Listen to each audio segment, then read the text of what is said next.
近日中山海欣某新房嘅售樓部呢就燈火通明，但卻亂成一鍋粥啊！一邊係中介帶客戶深夜排隊搶房，擔心會錯過房價回到當年首付價嘅執漏機會；另一邊係舊業主組隊拉住橫幅去維權，怒斥開發商聯合中介上演大降價出貨，眼白白睇住自己高峰期買入嘅房產價值大幅度縮水，最後需要出動拇指叔叔到現場調解。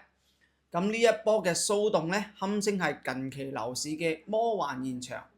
咁其實呢場風波可以俾到所有想買新房嘅客戶做個提醒，就係唔好被中介嘅專業話術帶住你走。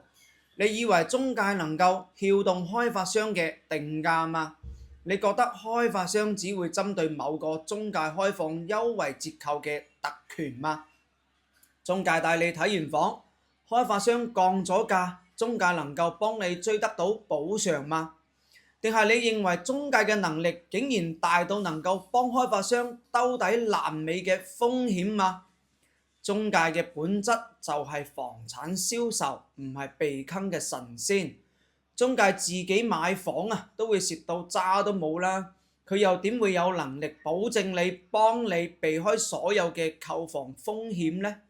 更關鍵嘅就係，只要你通過中介去買新房，無論你以咩價格成交都會忍唔住咁樣認為中介係賺咗你差價，又或者覺得成交價究竟係咪最底價呢？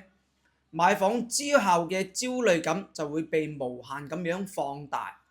與其事後懷疑、糾結、怪責，不如就自己上門去睇房，自己分析行情同埋判斷價格。買對了是眼光，買虧了也認債啊！